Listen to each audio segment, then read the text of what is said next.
Assalamualaikum warahmatullahi wabarakatuh. Biniyah liridho ilahi ta'ala wa bisyafaati rasulillah sallallahu alaihi wasallam wa ila hadrati bari syafa'a sayyidinal mahbub Muhammadin sallallahu alaihi wasallam khasa wa ila hadrati nabi Mustafa Muhammadin sallallahu alaihi wasallam wa ala alihi wa ashabihi wa azwajihi wa auladihi wa dzurriyyati wa ahli baiti wa jami ummatihi wa ila hadrati jami ikhwanihi minal anbiya wal mursalin wal awliya wa syuhada was sholihin wal ulama'il amilin wal musannifin wa sahabati wa tabi'in wa tabi'i tabi'in wa jamil malaikatil muqarrabin syai'ulillahi lahumul fatihah. A'udzubillahi minasyaitonir rajim. Bismillahirrahmanirrahim. Alhamdulillahirabbil alamin. Arrahmanirrahim. Maliki yaumiddin. Iyyaka na'budu wa iyyaka nasta'in. Ihdinas siratal mustaqim. Siratal ladzina an'amta 'alaihim ghairil maghdubi 'alaihim waladdallin. Amin. Mari kita baca bersama-sama doa untuk mempelajari Al-Qur'an, membaca Al-Qur'an, memperdalam Al-Qur'an. Bismillahirrahmanirrahim. Yassarallahu al-Qur'ana alayya wa anani ala tilawatihi wa qarraba li kulla ba'idin. Bismillahirrahmanirrahim. Bismillahirrahmanirrahim. Bismillahi, bi dengan, ismi nama, Allahi Allah. Bismillahi dengan nama Allah. Ar-Rahmani yang maha pengasih. Ar-Rahimi maha penyayang. Bismillahirrahmanirrahim dengan menyebut nama Allah yang maha pengasih lagi maha penyayang.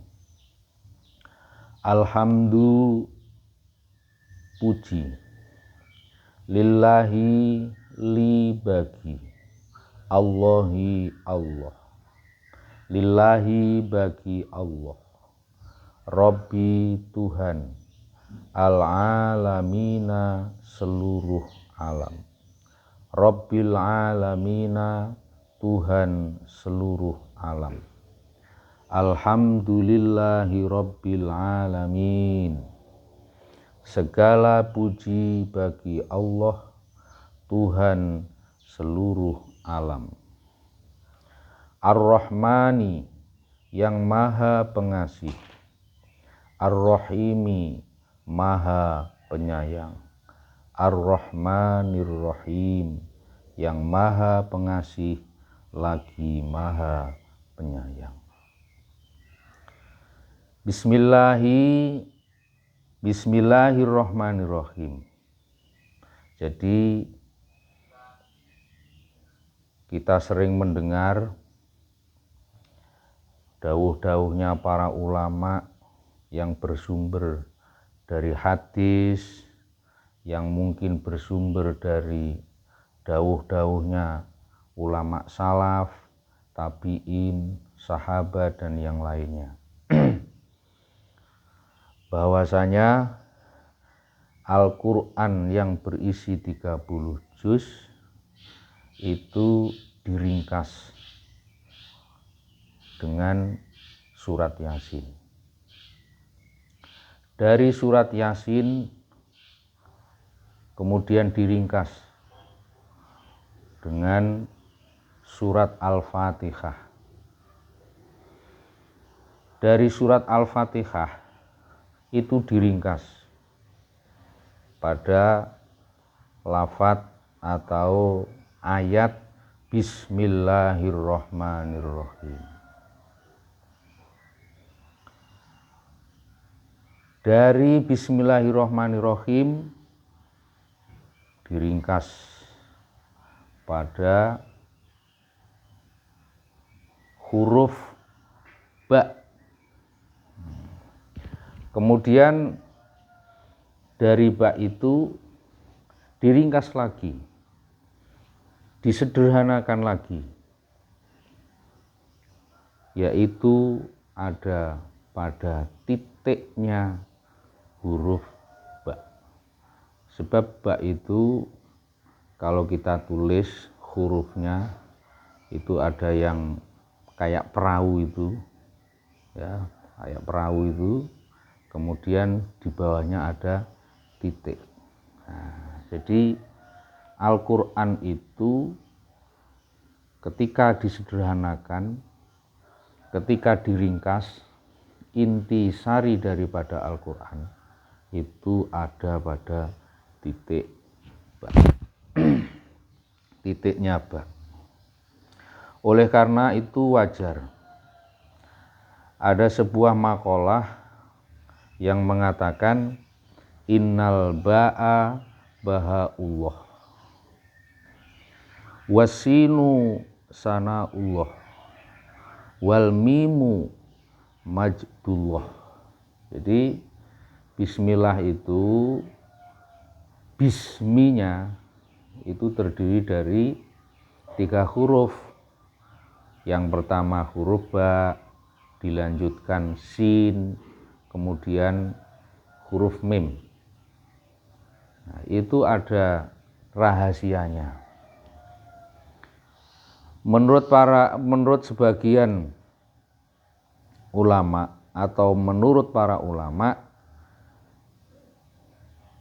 ba-nya huruf bismillah itu memiliki kandungan maksud bahaullah, yaitu adalah kewibawaan Allah. Ba itu adalah kewibawaan Allah. Allah itu punya wibawa, yang kewibawaannya tidak ada yang mengungguli. Kemudian sinnya sanaullah, yang memiliki arti kemuliaan Allah. Kemuliaan Allah tiada tara, tiada bandingannya. Kemudian mimnya wal mimu majdullah, mimnya adalah keagungan Allah. Keagungan Allah tidak ada yang mengungguli. Keagungan Allah tidak ada yang melebihi. Tidak ada yang membandingi daripada keagungan Allah Subhanahu wa ta'ala.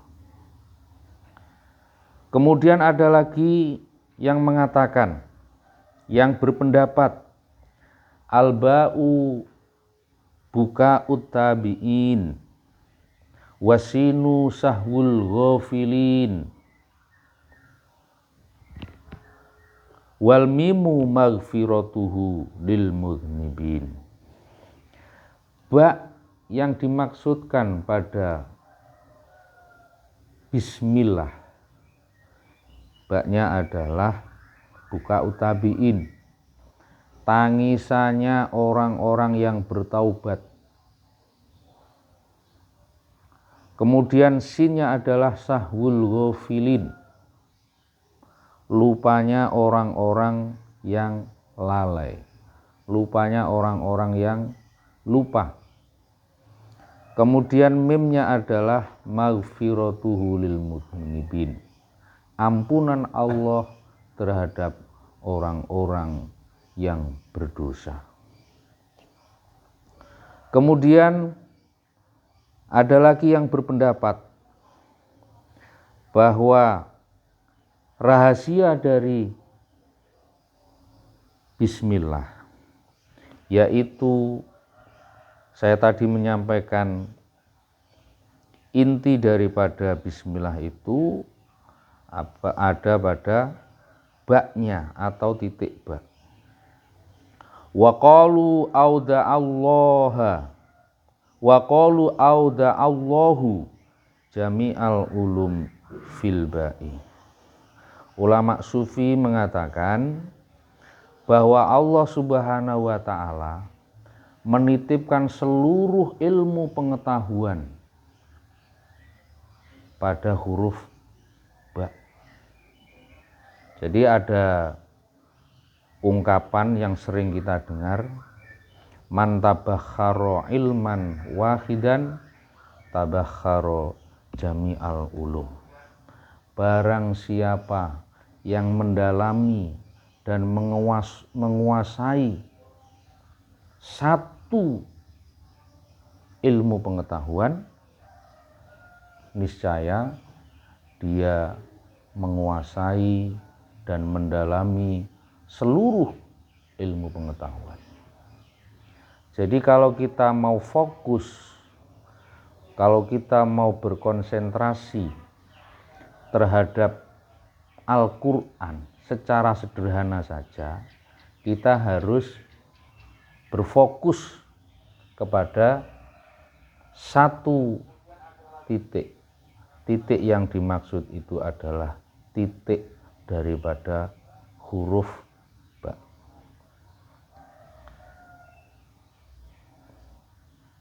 Kemudian kelanjutan dari penjelasannya, bahwa tadi dikatakan titik ba.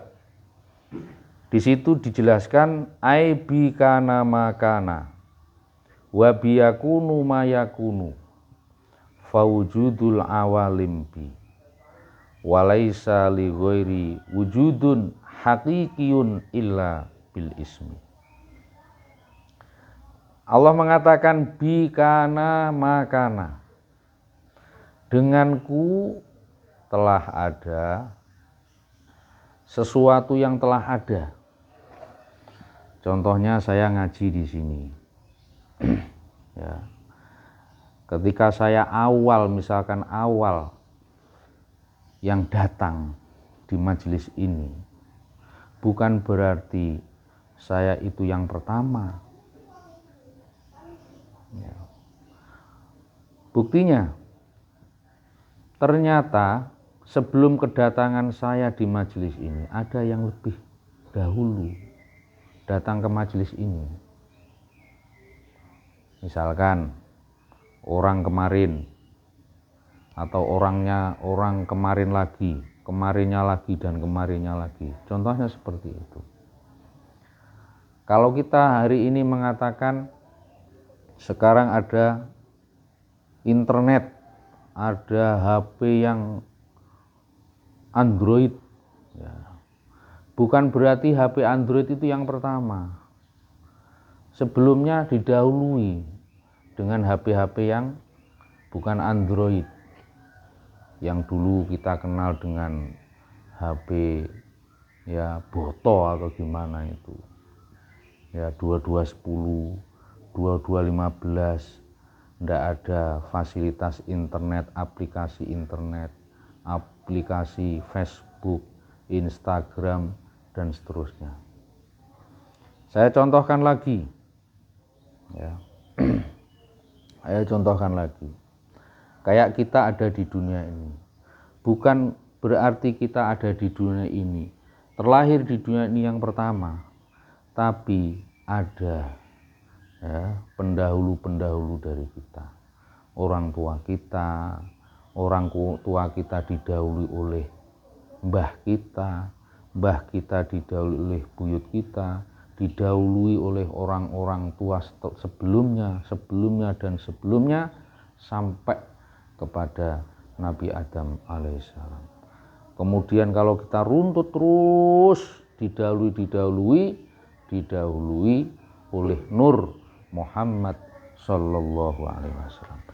Jadi yang telah ada itu menjadi ada, itu juga karena lantaran Allah subhanahu wa ta'ala. Bi tadi yang dimaksudkan, bi aku Allah.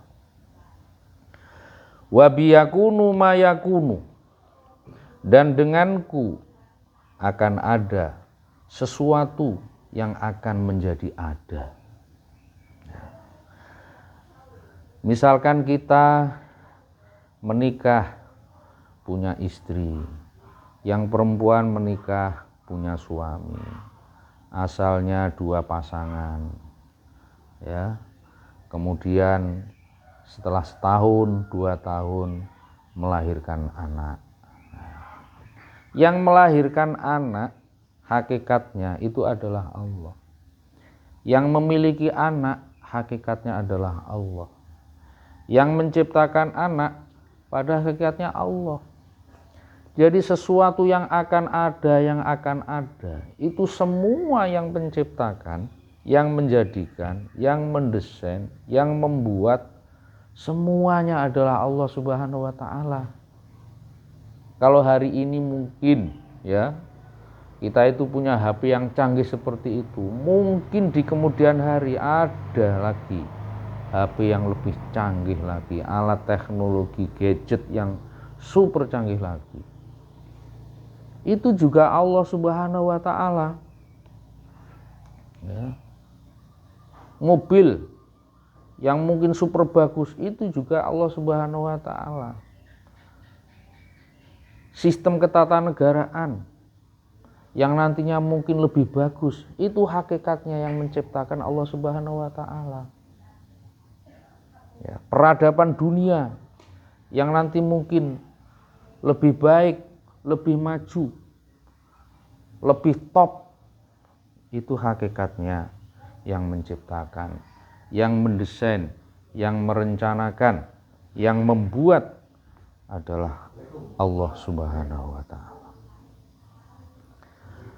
Fawujudul awalim bi, maka wujud dari segala alam itu adalah aku, kata Allah. Alam-alam ini bisa diartikan dengan istilah wilayah atau daerah. Jadi ada wilayahnya manusia, ada alamnya manusia, ada alamnya hewan, ada wilayahnya hewan, ada alam tumbuhan, ada wilayah tumbuhan, ada wilayah ya, jin, alamnya jin, daerahnya jin, kawasannya jin, ada alam perbintangan, kawasan perbintangan, ya, kawasan perbintangan, dan seluruh alam-alam yang ada. Bahkan dulu pada waktu saya ngaji itu pernah mendapatkan informasi dari guru ngaji saya, entah terlepas itu benar dan tidak, katanya Allah itu menciptakan ciptaan alam Allah, atau Allah menciptakan alam semesta itu seluruh jumlahnya itu ada 180.000 alam. 180.000 alam atau seluruh alam wujudnya, adanya itu karena Allah Subhanahu wa Ta'ala. Bi tadi yang dimaksud, bi, aku, Allah Subhanahu wa Ta'ala. Tetap dengan huruf ba. Walaisa li ghairi wujudun hakikiyun, dan tidak ada selainku wujud yang hakiki, illa bil ismi, kecuali dengan perantara namaku. Adanya kita ya, ini wujud hakikinya adalah Allah. Adanya dengan perantara Allah. Adanya bangunan yang megah itu adalah wujud hakiki dari Allah Subhanahu wa Ta'ala. Yang itu juga karena perantara namanya. Ada bintang, ada matahari, ada lautan, ada gunung, ya, angin, tumbuhan, hewan, ya. Semuanya itu adalah wujud, pada hakikatnya adalah wujud hakiki dari Allah Subhanahu wa Ta'ala, yang wujud itu berwujud dengan adanya perantara nama Allah Subhanahu wa Ta'ala. Karena kalau kita nolkan kembali, kita sering mendengarkan atau mendengar ya kata-kata embel-embel setelah kita membaca la ilaha illallah, kalimat thayyibah, tahlil la ilaha illallah. Tidak ada Tuhan selain Allah. Itu biasanya ada embel-embelnya, la maujuda illallah. Tidak ada yang wujud di alam semesta ini kecuali adalah wujudnya Allah Subhanahu wa ta'ala. Wa huwa makna qaulihim ma nazartu fi syai'in illa wa ra'aitullaha fihi au qablahu.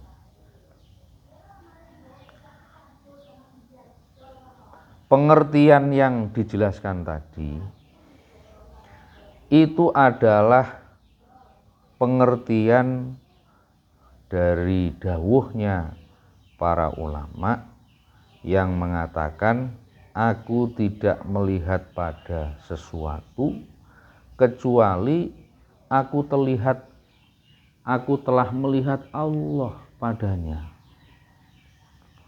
Au qablahu atau sebelumnya. Saya melihat teman saya dan sebelumnya, itu berarti saya melihat dan sebelumnya pengertiannya adalah saya melihat Allah padanya dan sebelumnya.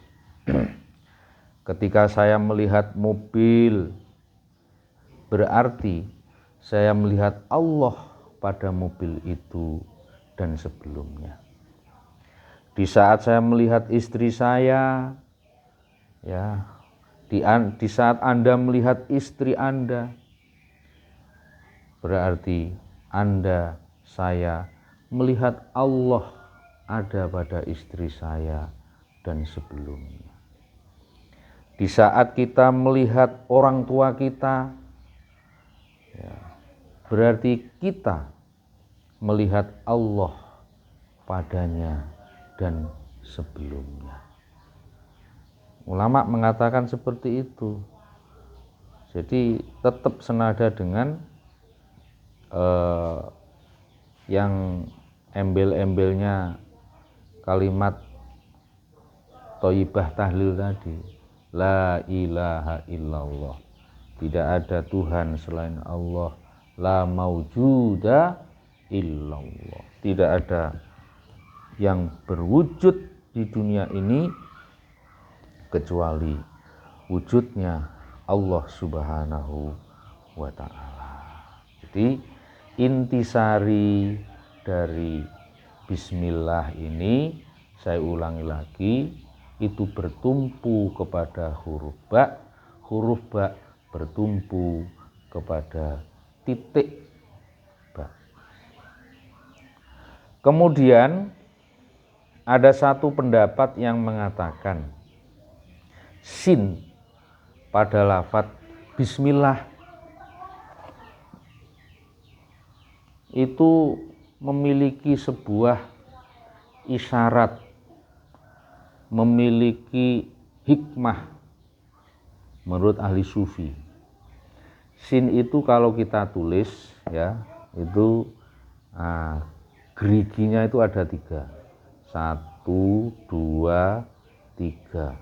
Kemudian belenduk mengisor, ya, kemudian turun ke bawah begini, melengkung ke bawah, tarik ke atas. Itu kata ulama sufi memiliki sebuah isyarat terkait dengan keilmuan keislaman. Gerigi yang pertama itu yang dimaksudkan adalah ilmu syariat. Kemudian gerigi yang kedua yang dimaksudkan adalah ilmu torekot, ilmu tarekat. Kemudian gerigi yang ketiga itu adalah ilmu hakikat. Jadi tadi yang pertama itu syariat, kemudian tarekat, kemudian hakikat. Kemudian yang melengkung ke bawah itu adalah simbol dari ilmu makrifat. Jadi kesempurnaan Islam bila mana seseorang menguasai, memiliki 4 disiplin ilmu: syariat, tarekat, hakikat, dan makrifat. Saya juga pernah menyampaikan, jadi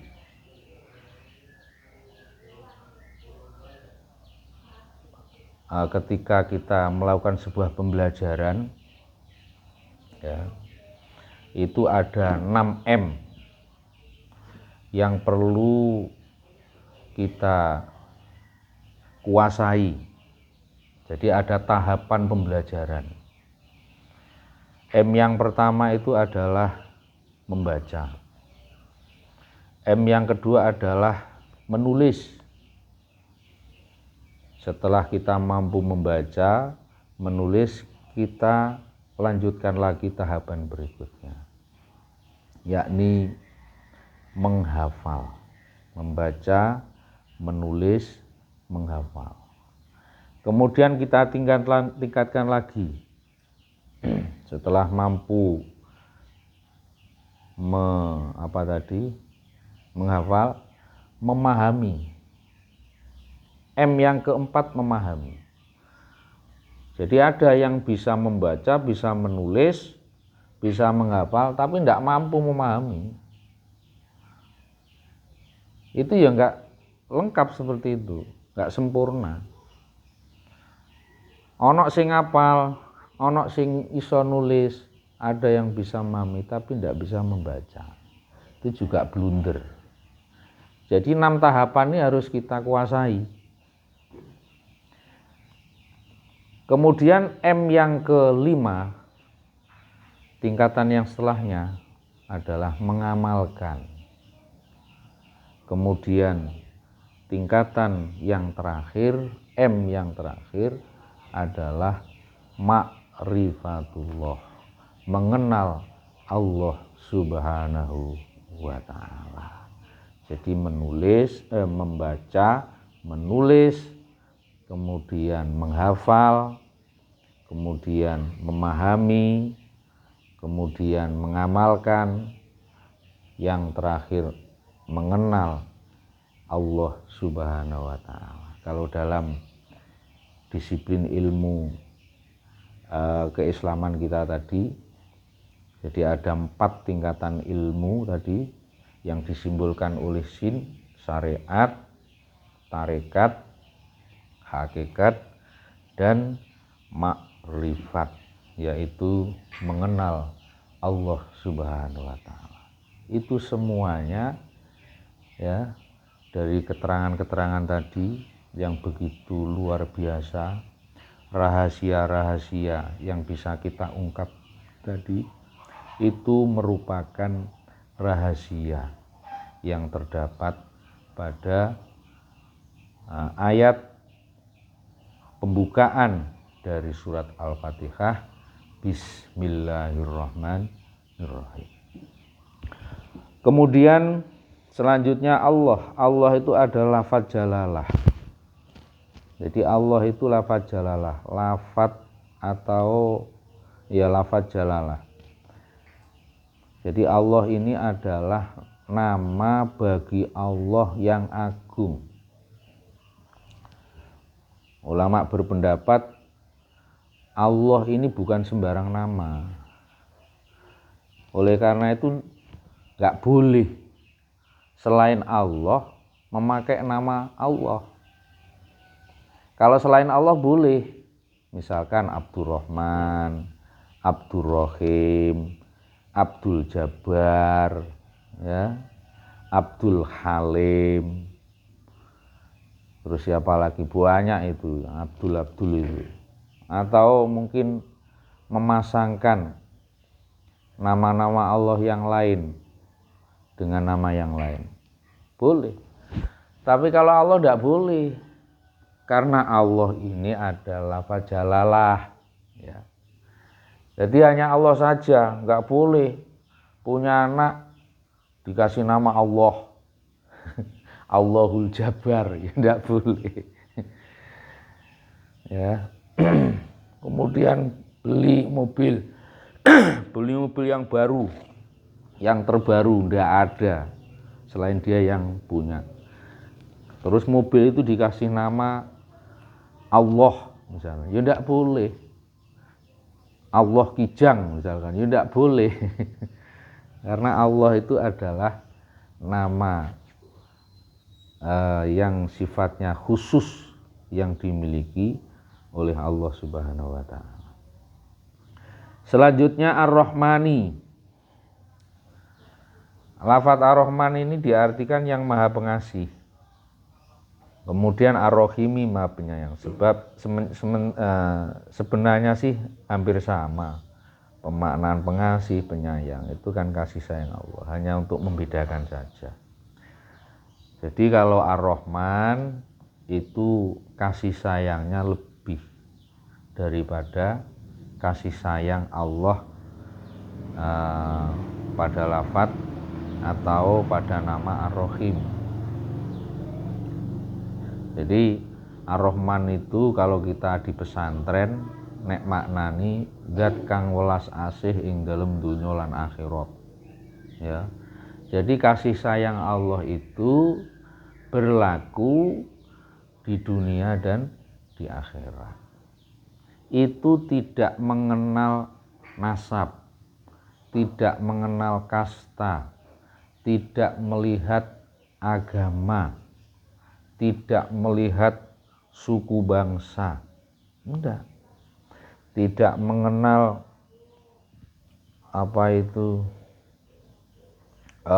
tidak mengenal jabatan.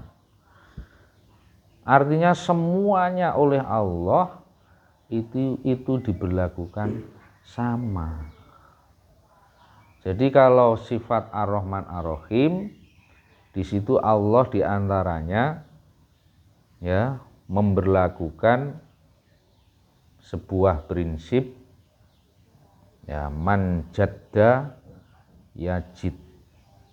Barang siapa yang bersungguh-sungguh ya niscaya dia akan berhasil, niscaya dia akan mendapatkan. Ora pandang ning kono wong Kristen, tidak Allah melihat itu orang Hindu, tidak Allah melihat orang cacat, ya. Sempurna gak tenanan karo wong cacat sing tenanan, yo kalah karo sing cacat sing tenanan.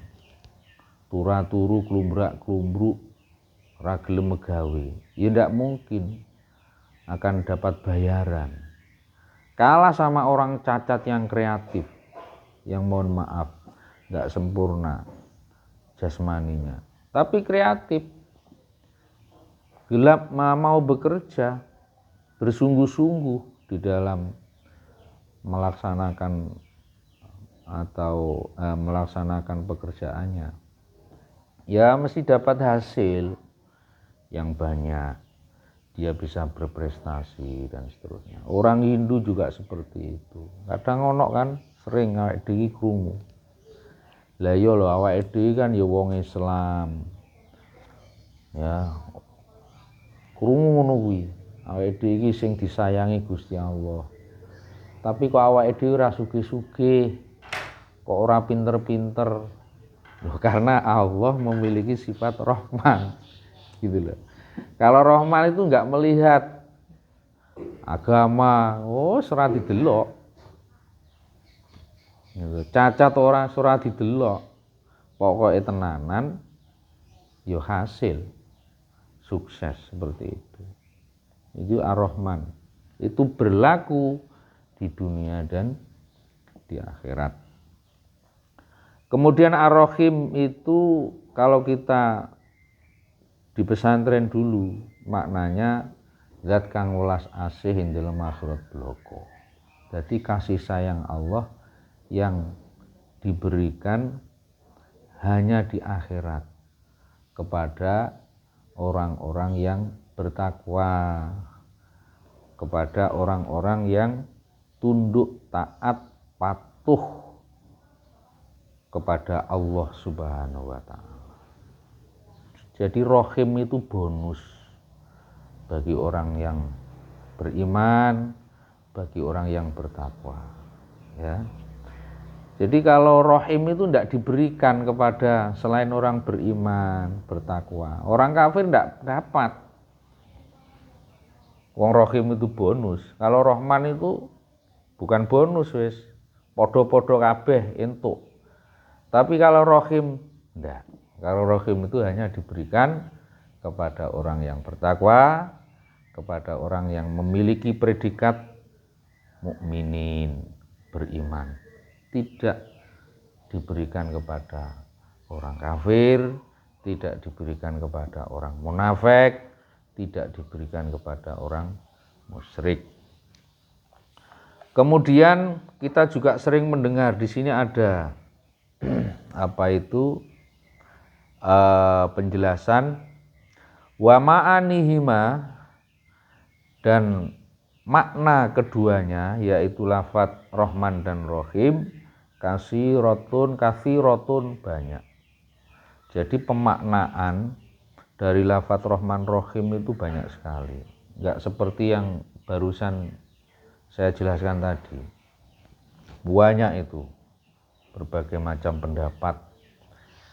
Ya. Minha maqila. Sebagian dari makna yang banyak itu adalah qila yang telah dikatakan innar rahmana idza su'ila a'ta. Jadi Allah itu memiliki sifat Rahman, artinya manakala tidak diminta Allah itu memberi. Ora usah dijaluk, Gusti Allah itu wis ngekei. Itu maknanya Rahman, saking kasih sayangnya itu sangat luar biasa. Saking gede nih welas asih, orang jaluk itu lho dikei karo Gusti Allah. Contoh,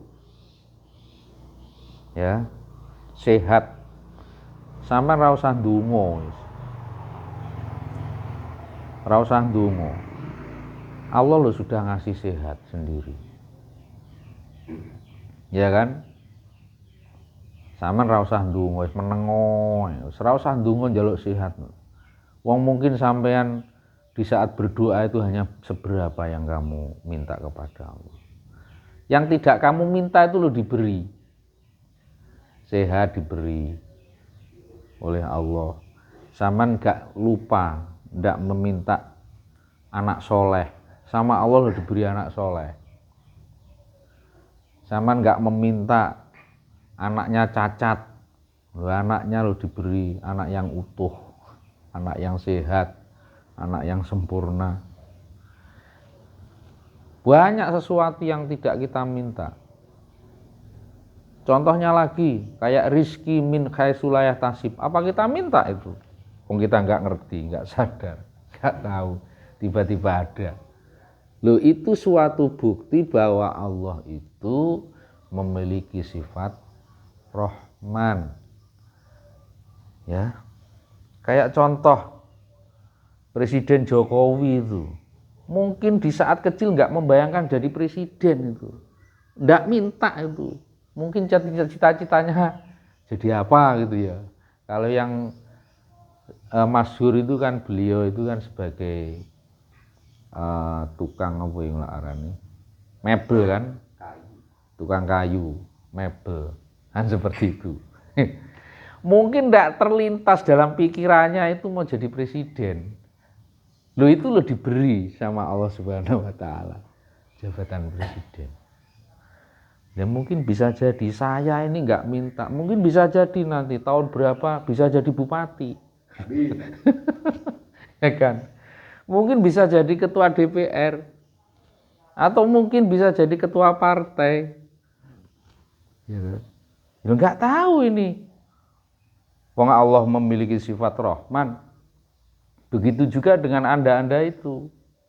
Kita juga nggak tahu nanti apa yang terjadi. Itu semuanya Allah kasih, Allah beri gratis, tis. Tidak usah minta. Itu Allah, bukti Allah memiliki sifat Rahman. Warrahimu idza lam yus'al ghadaba. Sifat rahimnya Allah, sifat rahimnya Allah yaitu manakala tidak diminta, niscaya Allah marah, niscaya Allah ghadab. Niki rahim. Saking rahime Gusti Allah, saking kasihnya Allah. Kalau misalkan ada makhluknya ndak minta, itu malah marah Allah tuh.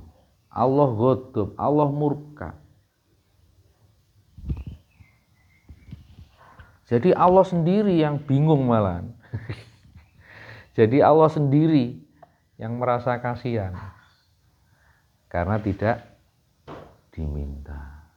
Karena pada hakikatnya semua yang ada di muka bumi ini pada hakikatnya adalah untuk kesejahteraan manusia, untuk kedamaian manusia, untuk keberuntungan manusia, untuk kesuksesan manusia. Jadi wis kabeh dikekne karo Gusti Allah. Mulane Gusti Allah gak dijaluki, malah ghadab, malah marah. Malah nesu, muring Gusti Allah. Mungkin itu saja yang bisa saya sampaikan pada pertemuan pengajian kajian tafsir modern Al-Quran Perkata pada pertemuan yang perdana ini. Semoga kita bisa mengambil manfaatnya, mengambil hikmahnya, dan semoga mendapatkan keberkahan ridho dari Allah Subhanahu wa Ta'ala. Kita tutup dengan bacaan hamdalah bersama dan kafaratul majlis. Alhamdulillahirabbil alamin. Subhanakallahumma wa bihamdika asyhadu alla ilaha illa anta astaghfiruka wa atubu ilaik. Wal afu minkum ihdinas siratal mustaqim. Wassalamualaikum warahmatullahi wabarakatuh.